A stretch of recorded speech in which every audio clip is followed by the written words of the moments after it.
হযরত নূহ আলাইহিস সালাম বলেন, ইন্নী ওয়ালাকিন্নী আরাকুম কওমান তাজহালুন।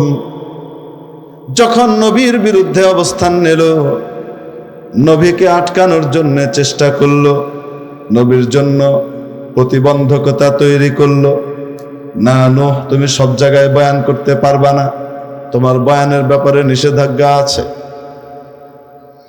নূহ তোমার জন্য সব জায়গায় কথা বলার অনুমতি নাই। কেন? তোমার ইচ্ছে হলো যে তুমি আমাদের মতো সাধারণ মানুষ, কিন্তু তুমি চাও যে সকলের উপর একটা বিশেষ মর্যাদা লাভ করবে। আমরা হলাম সমাজের পুঁজিপতি, টাকা পয়সার মালিক, ধন দৌলতের অধিকারী, আমরা সমাজের নেতৃত্ব কর্তৃত্বের অধিকারী, আমাদের কর্তৃত্ব খর্ব হবে আর তোমার কর্তৃত্ব প্রতিষ্ঠিত হবে, এটা হতে দেয়া যাও। কোথায় আছে? কোরআনে আছে। এই কথাগুলা কোথায় আছে বলবো? শুনবেন? وَلَقَدْ أَرْسَلْنَا نُوحًا إِلَى قَوْمِهِ إِنِّي لَكُمْ نَذِيرٌ مُبِينٌ। আমি নূহকে পাঠালাম তার জাতির কাছে, এবং নূহ এসে বললেন, আমার আদেশেই জানালেন যে আমি তোমাদের জন্য সুস্পষ্ট সতর্ককারী। আমি তোমাদের ব্যাপারে জাহান্নাম থেকে বাঁচানোর জন্য যত প্রকারের সতর্কবাণী জারি করা লাগে সেগুলো আমি করবই। সুদ খেলে জাহান্নামে যাওয়া লাগবে, ঘুষ খেলে জাহান্নামে যাওয়া লাগবে, দুর্নীতি করলে জাহান্নামের ইন্ধন হওয়া লাগবে, জিনা ব্যভিচার করলে জাহান্নামের কীট হওয়া লাগবে, অন্যায় অপরাধ করলে, জুলুম নির্যাতন করলে কিয়ামতের দিন নিজের আমল অন্যকে দিয়ে দেওয়া লাগবে। তুমি পথের ফকির হয়ে যাবে, তোমার অনেক নামাজ, অনেক রোজা, অনেক হজ, অনেক যাকাত, কিন্তু অন্যের উপরে জুলুম করেছো, নিপীড়ন করেছো, সত্য প্রতিষ্ঠায় বাধা দিয়েছো, সর্বোপরি যা কিছু করেছো এই জন্যে তোমার আমলগুলো তাকে দিয়ে দেওয়া লাগবে। আমার কথা না নবীর কথা? ইন্নী লাকুম নাযীরুম মুবিন। জিনা ব্যভিচার, অন্যায় অশ্লীল কাজগুলো করো না। আলেম ওলামারা এগুলোর ব্যাপারে সতর্ক করেন কিনা? ওয়ালা তাকরাবুজ জিনা। আরে জিনা করা, ব্যভিচার করা তো অনেক দূরের কথা, এগুলোর কাছেও যেও না। যে সমস্ত কাজ এগুলোর কাছে মানুষকে নিয়ে যায়, রব্বুল আলামিন সে সমস্ত কাজগুলোকেও হারাম করে দিয়েছেন। ঠিক না বেঠিক? পরনারীর দিকে তাকানো, ফ্রি মিক্সিং, পরস্পরের মধ্যে মেলামেশা, মনের নিয়ত ভালো হোক আর খারাপ হোক, আল্লাহ রব্বুল আলামিন যাদের সাথে সাবালক হওয়ার পরে, সাবালিকা হওয়ার পরে দেখা সাক্ষাৎ নিষিদ্ধ করে দিয়েছেন, তাদের সাথে দেখা সাক্ষাৎ করা হারাম। কেন? কেন? এগুলো জিনা ব্যভিচারের নিকটবর্তী করে দেয়। প্রত্যেকের ক্ষেত্রেই জিনা ব্যভিচার হবে তা বলা যায় না, কিন্তু হয়ে যেতেও পারে, হলে আর ঠেকানো যাবে না, ঠিক কিনা? হযরত নূহ বললেন, ইন্নী লাকুম নাযীরুম মুবিন আল্লা তা'বুদু ইল্লাল্লাহ। কথা মানতে হবে একমাত্র কার? কোন সময় বলে আমাদেরকে উপর থেকে আদেশ আছে। ও আমার ভাই, একটা বারো চিন্তা করো না, ওই উপর তোমাকে বাঁচাতে পারবে না, উপরেরও উপর আছে। সেই উপরের নাম কি? আরো আসতে কে? সকল উপরের উপরে কে? আল্লাহু আকবার, আল্লাহু আকবার, আল্লাহু আকবার। প্রত্যেক দিন, প্রত্যেক আজানের মধ্যে কমপক্ষে 6 বার বলো, সামনে যা আছে সব ছোট, আল্লাহ বড়, পেছনে যা আছে সব ছোট, আল্লাহ বড়, ডানে যা আছে সব ছোট, আল্লাহ বড়, বামে যা আছে সব ছোট, আল্লাহ বড়, উপরে যা আছে সব ছোট, আল্লাহ বড়, নিচে যা আছে সব ছোট, আল্লাহ বড়। বারবার এই ঘোষণাগুলো শোনো, তারপরেও কি মাথায় ঢোকে না? উপর আসলে উপর নয়, উপরের উপরেও উপর আছে, ঠিক কিনা? সকল উপরের উপর কে? আল্লাহ তা'বুদু ইল্লাল্লাহ। কথা একমাত্র কার মানতে হবে? যদি উনার কথার সাথে মিলে তাহলে সবার কথা মানবো, ওনার কথার সাথে যদি না মিলে তাহলে মানবো। আরো আস্তে, মানবো। ইন্নী আখাফু আলাইকুম আযাব ইয়াউমিন আলীম, আমি তো তোমাদের জন্য সেই মর্মন্তুদ দিনের আযাবের আশঙ্কা করছি। তোমাদেরকে বলি সবচেয়ে উপরের যে তার কথা মানো, কিন্তু তোমরা বিভিন্ন দোহাই দিয়ে তাকে বাইপাস করতে চাও। আমি তো তোমাদের জন্য মর্মন্তুদ দিবসের শাস্তির আশঙ্কা করছি।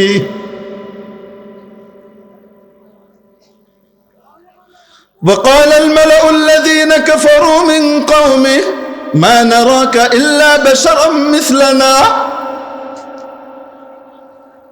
তার জাতের মধ্যে যারা কাফির ছিল, কাফিরদের মধ্যে যারা নেতৃবৃন্দ, অস্বীকারী নেতৃবৃন্দরা বলতে লাগলো, নূহকে যারা অস্বীকার করে সে সকল নেতৃবৃন্দ তাকে লক্ষ্য করে বলতে লাগলো, মা নারাকা ইল্লা বাশারাম মিসলানা, আমরা তো তোমাকে আমাদের মতোই মানুষ দেখি। সামনে গিয়ে বলছে, ওয়ামা নারা লাকুম আলাইনা মিন ফাদল, তোমার বা তোমার অনুসারীদের আবার আমার উপরে আমাদের তুলনায় বেশি মর্যাদা হয়ে গেল কোত্থেকে?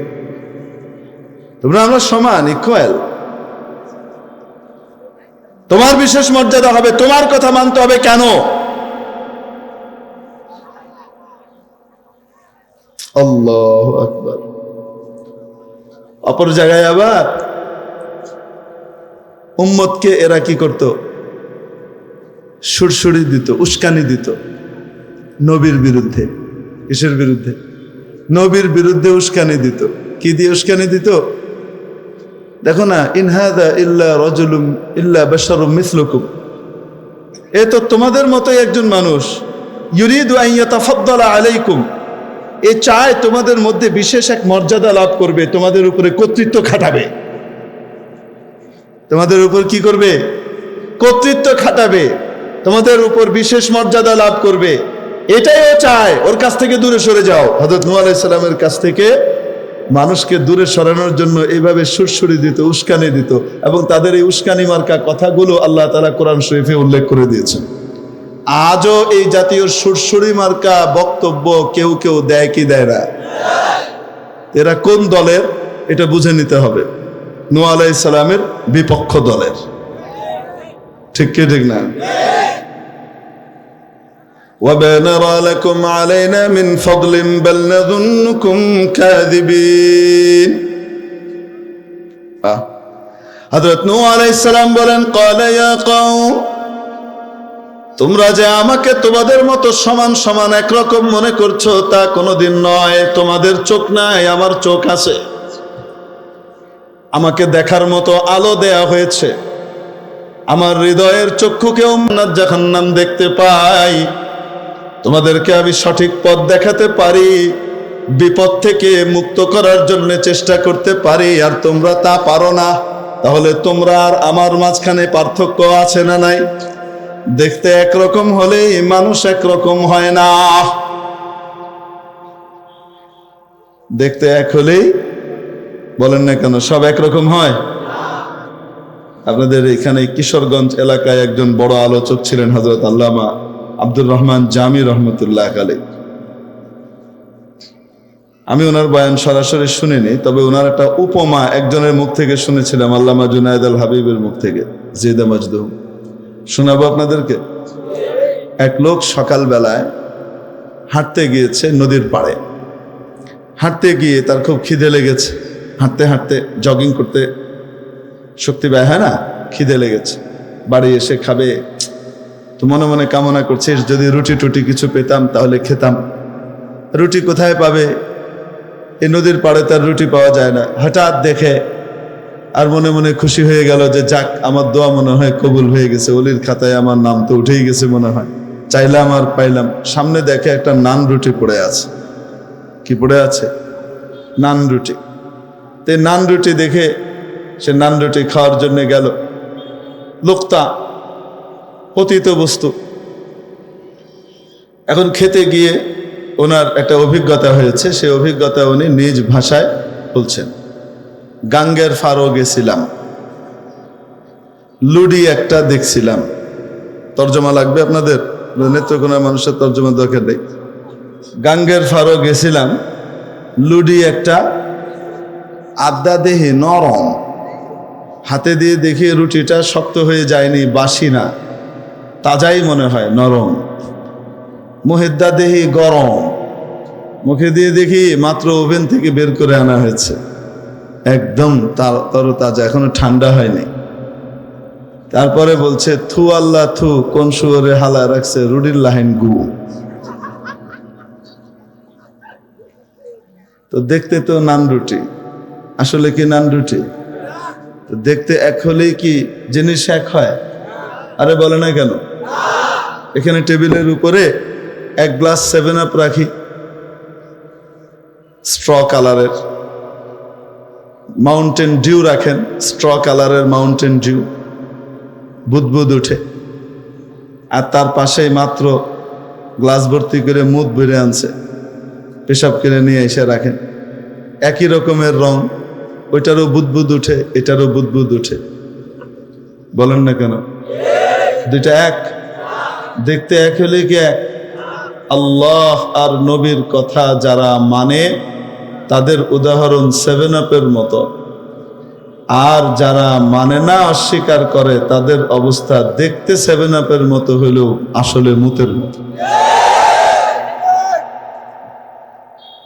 বুঝাইতে পারি নাই মনে হয়? একই মজলিস, এই যে বললাম না চোরে না শুনে ধর্মের কাহিনী। হযরত নূহ আলাইহিস সালাম যখন নাকি এভাবে বুঝাতে থাকলেন, ওরা মানে না, মানে না, মানে না, মানে না, মানে না, মানবে কেমনে? তাদের পুরা মিডিয়া, এলাকার যত লোকজন আছে ক্ষমতাসীন, এরা সব টাকা পয়সা ব্যয় করে নূহের বিরুদ্ধে মানুষকে উস্কানি দাও, পয়সা দিয়ে লোক লাগায়। যাদেরকে লাগাইছে এরাই হলো মিডিয়া। মানুষের কাছে গিয়ে গিয়ে কথা পৌঁছায়, নূহের কথা শুনে, এটা পাগল, এটা জাদুকর, ওর কথা শুনে না, ওর কথা শুনলে ওর কথার জাদুতে তুমি ফেঁসে যাবা। জুনায়েদ বাবুনগরের কথা শুনো না, কথার জাদুতে ফেঁসে যাবা। মামুনুল হকের কথা শুনো না, জাদুতে ফেঁসে যাবা। আইয়ুবের কথা শুনো না, জাদুতে ফেঁসে যাবা। আলেম ওলামার কথা শুনো না, জাদুতে ফেঁসে যাবা। জাদুকর একই বাক্য বলে, একই রকমের কথার সংলাপ আওড়ায়। এরা কিভাবে যেন মানুষকে একদম জাদু করে ফেলে। এদের কাছে যাওয়া যাবে না, না হলে তারপর বলে অশিক্ষিত, মূর্খ, কিছু জানে টানে না, ইলিটারেট, কিছু জানে টানে না। কি ইলিটারেট? অর্ধশিক্ষিত। অর্ধশিক্ষিত কারা? আসল অর্ধশিক্ষিতরা পূর্ণ শিক্ষিতদেরকে অর্ধশিক্ষিত মনে করে। বলেন তো জগৎ কয়টা? বলেন না কেন? আরো আসতে, দুনিয়া আখেরাত, তাই না? দুনিয়া আখেরাতের সাথে দুনিয়ার কোনো তুলনা চলে? দুনিয়া চিরস্থায়ী, আখেরাত ক্ষণস্থায়ী, না উল্টা? এটা ক্ষণস্থায়ী, ওইটা চিরস্থায়ী, ঠিক কি ঠিক না? তো তাহলে দুইটার তুলনা চলে? চলে না। তারপরেও দুনিয়া আখেরাত, তো জগৎ কয়টা হলো? দুইটা হলো।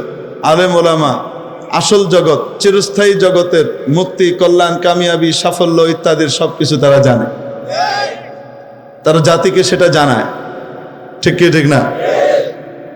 তো তাহলে তারা আখেরাতেরও এলেম রাখে, আর দুনিয়াতেও তারা চলে না, সব না খেয়ে মরে যায়। দুনিয়াতে তারা অসভ্য জাতি না, সুসভ্য জাতি।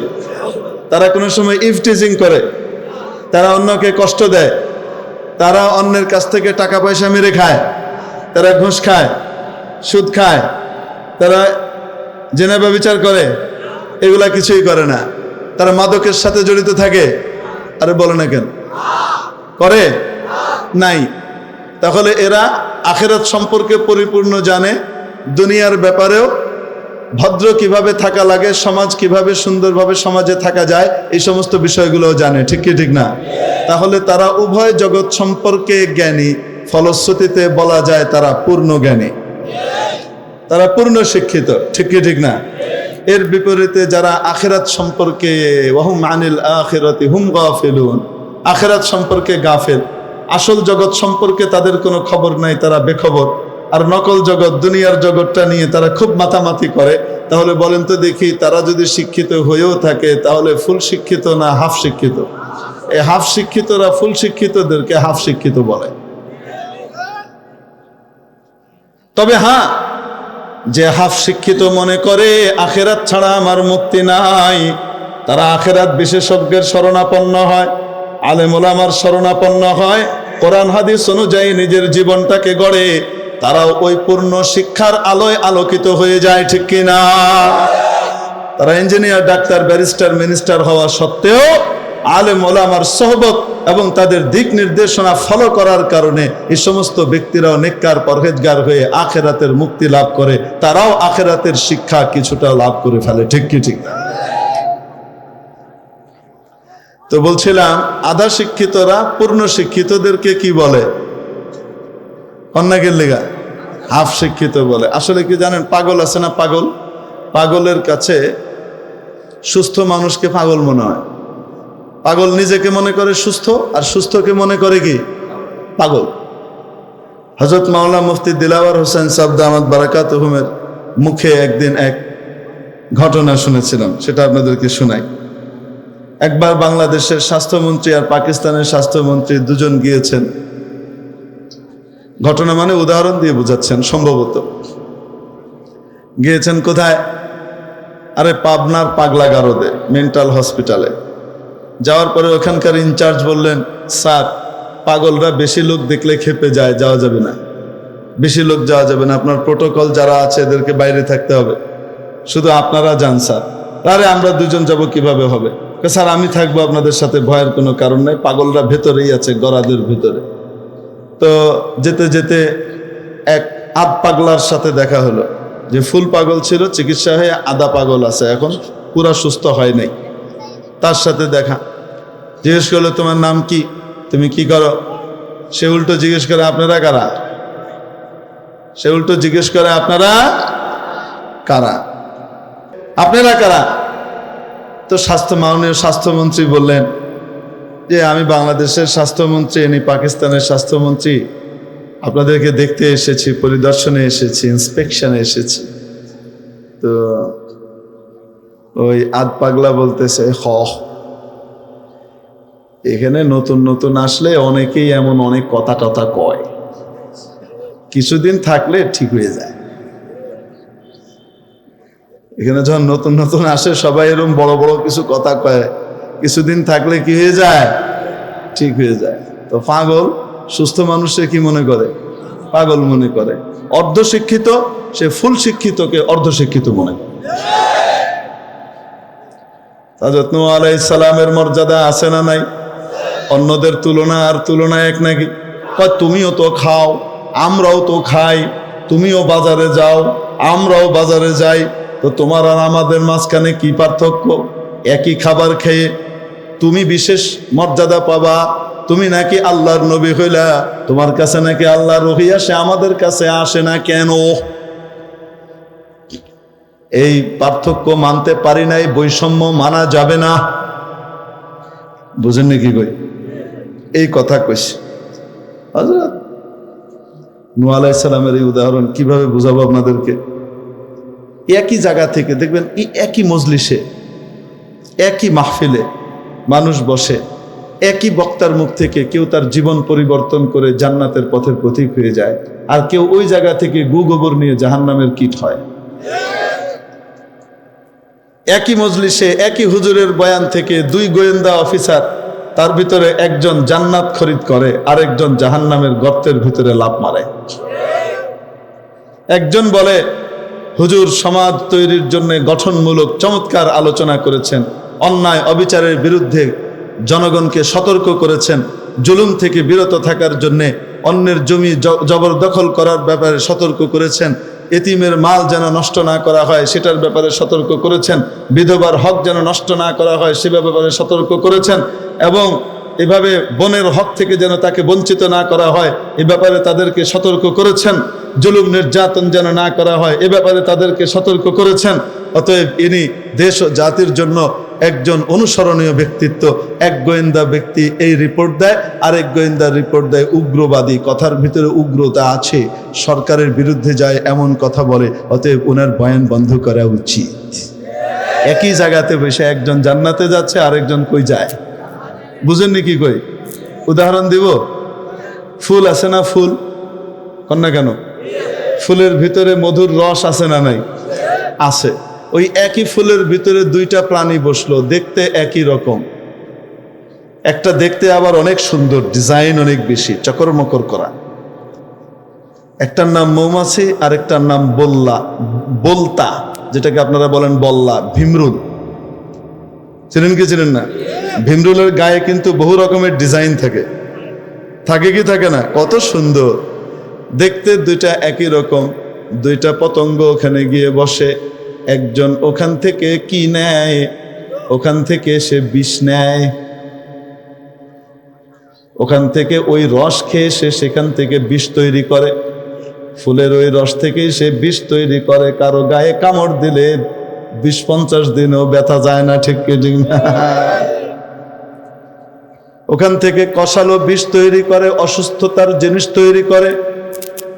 আর মৌমাছি ওই একই ফুলের ভেতর থেকে রস নেয়, মধু তৈরি করে। আল্লাহ বলেন তার ভেতরে এমন জিনিস তৈরি হয়, ফিহি শিফাউল লিন্নাস, যার মধ্যে শারাবুম মুখতালিফুন আলওয়ানুহ, তার পেট থেকে বিভিন্ন রঙের, বিভিন্ন আকারের, আকৃতির এমন পানীয় বের হয়, যে পানীয়র মধ্যে, যে মধুর মধ্যে গোটা মানব জাতির জন্য শিফা এবং আরোগ্য রয়েছে। একই জায়গা থেকেই তো নিচ্ছে, পার্থক্য আছে না নাই? হ্যাঁ, হরিণ একই চারণ গাহের থেকে খায়, দুই হরিণ, একজনের শুধু গু গোবর আর মৌতি বের হয়, আর আরেকজনের পেটে মৃগ নাভি তৈরি হয়, ঠিক কি ঠিক না? কস্তুরী তৈরি হয়, পৃথিবীর শ্রেষ্ঠ সুগন্ধি তৈরি হয়। দেখতে তো এক, আসলে কি এক? তাহলে নবী এবং নবীর শিক্ষায় শিক্ষিত ব্যক্তিরা, তাদের সাথে অন্যের তুলনা কি একই রকম হবে? একই রকম। হযরত নূহ আলাইহিস সালাম বুঝালেন, قال يا قوم أرأيتم إن كنت على بينة من ربي وآتاني رحمة من عنده, বলো দেখি, যদি আমার আল্লাহ আমার উপরে দয়া করে তার তরফ থেকে বিশেষ রহমত আমাকে নসিব করেন, সেই রহমত হলো আল্লাহ তাআলার তরফ থেকে পাওয়া ইলম। তাফসীর খুলে দেখে, আমাকে যদি আল্লাহ তাআলা নবুয়তের ইলম নসিব করেন, নবুয়ত দান করেন, বিশেষ নিয়ামত দান করেন, ফাউম্মিয়াত আলাইকুম, আর তোমাদেরকে এ ব্যাপারে অন্ধত্ব দিয়ে দেওয়া হয়, তোমরা যদি অন্ধ হয়ে যাও, তোমরা যদি আমার এই জ্ঞানের আলোয় পথের দিশা খুঁজে না পাও। সূর্যের আলো ওঠার পরে, সূর্য ওঠার পরে আলোতে গোটা ধরিত্রী আলোয় ঝলমল করে, কিন্তু যার চোখে আলো নাই, যে অন্ধ, সে, তার জন্য রাত আর দিন সমান হয়ে যায়, ঠিক কিনা? সে দেখতে পায়, আলো তো আসে, সে দেখে না। ফাহুম্মিয়াত আলাইকুম, তোমাদেরকে যদি অন্ধ বানিয়ে দেওয়া হয়, আমি কি করব? আনুলজিমুকুমুহা ওয়া আনতুম লাহা কারিহুন, আমি কি তোমাদেরকে জোর করে তা চাপিয়ে দেব নাকি? আমি তো জোর করে দেব না, আমি বুঝাবো সত্য কথা যেটা, সেটা ওইভাবে বলবোই। একটা পর্যায়ে তারা যখন আরো কিছু কথা বলেছে, এক পর্যায়ে হযরত নূহ আলাইহিস সালাম বলছেন, ওয়ালাকিন্নী আরাকুম কওমান তাজহালুন, আমি তো দেখছি তোমরা একটা মূর্খ জাত। বলেন হযরত নূহ আলাইহিস সালাম কি বলছেন? আমি একদম কোরআনের তরজমা করছি, অন্য কিছু নাই।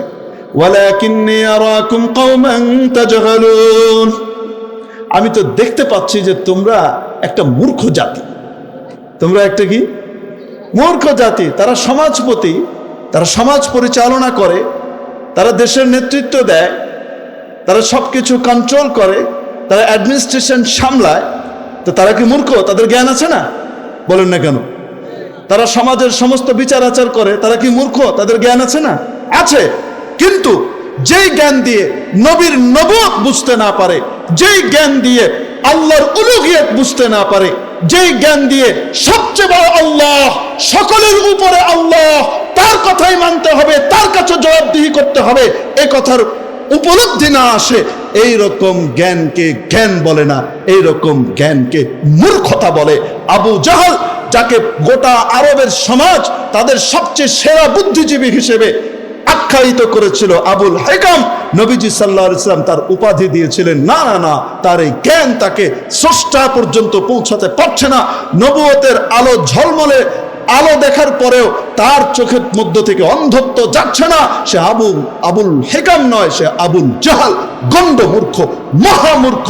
হযরত নূহ আলাইহিস সালাম সেই একই ভাষায় বলছেন, ওয়ালাকিন্নী আরাকুম কওমান তাজহালুন, আমি তো দেখছি তোমরা একটা মূর্খ জাত।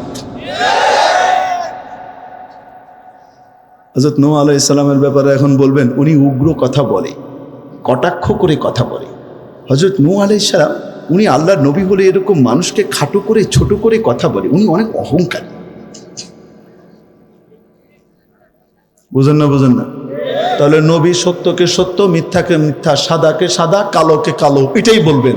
গায়ে লাগুক, চাই মিষ্টি লাগুক, চাই তেতা লাগুক, যাই লাগুক বলবে, ঠিক কি ঠিক না?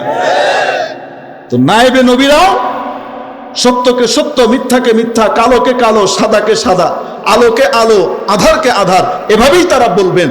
এজন্য বলার সময় অন্ধকারের গায়ে লাগবে। আমাকে অন্ধকার বললো, আমাকে কালো বললো, এই হুজুরকে বয়ান করতে দেওয়া যাবে? ঠাউর ঘরে কে রে? কান কলা খাই না। আমি কলা খাস না খাস জিজ্ঞাসি নি রে। আলেম ওলামারা তো নাম নিয়ে বলেন না ভাই।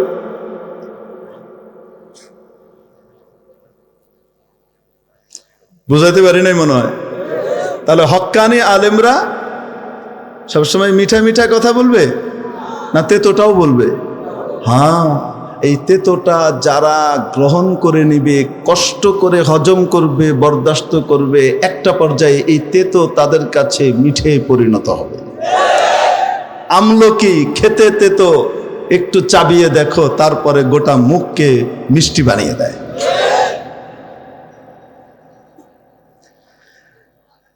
মেরে মোহতারাম দোস্ত আজিজও বলছিলাম, এজন্য আলেম ওলামারা যতই নসিহত করুক না কেন, যার কপালে হেদায়েত আছে সে হেদায়েত কবুল করে, যার কপালে হেদায়েত নাই তার জন্য আলেম ওলামার নসিহতে কোনো কাজ হয় না, ঠিক কিনা? হযরত নূহ আলাইহিস সালাম শেষে গিয়ে একটা কথাই বললেন, ওয়ালা ইয়ানফাউকুম নুসহি ইন আরাদতু আন আনসাহা লাকুম, আমি যদি তোমাদের জন্য হিত কামনা করি, কল্যাণ কামনা করি, তোমাদেরকে সত্য পথের দিশা দেখাই, তোমাদেরকে যদি সঠিক পথের দিশা দেই, আর তোমাদের জন্য যদি নসিহত মালা নিয়ে আসি, কিন্তু আমার নসিহত তোমাদের কোনো কাজে আসবে না যদি কপাল খারাপ হয়, আল্লাহ হিদায়েত না দেওয়ার ফয়সালা করেন, কোনো কাম আসবে না। এই জন্য আল্লাহর কাছে দোয়া করা উচিত, আল্লাহ আমাকে কপাল পোড়ার অন্তর্ভুক্ত করেন না, আমাকে সৌভাগ্যবানদের অন্তর্ভুক্ত করেন। দোয়া করবো তো ইনশাআল্লাহ। আল্লাহ তাআলা আমাদেরকে আমলের তৌফিক নসিব করেন, নায়েবে নবীদের সাথে চলার তৌফিক নসিব করেন, তাদের সাথে সখ্যতা, ভালোবাসা, মহব্বত করার তৌফিক নসিব করেন। মনে রাখবেন, বেশি দিন বড় পদে, বড় ক্ষমতায় যেখানেই যে থাকি না কেন, আলেম বলেন, জালেম বলেন, সবাইকেই কিন্তু একদিন আজরাইল আলাইহিস সালাম এসে ধরবে। যখন ডেকে নিয়ে চলে যাবে না ভাই, আমিরের জন্য, ফকিরের জন্য, রাজার জন্য, প্রজার জন্য সেই 3.5 হাত জমি বরাদ্দ হবে। তারপরেও বুঝে আসে না। আল্লাহ তাআলা আমাদেরকে কবরের ঘরটাকে সুন্দর করার তৌফিক নসিব করেন। ওমা আলাইনা ইল্লাল বালাগ। আসসালামু আলাইকুম ওয়া রাহমাতুল্লাহি ওয়া বারাকাতুহু।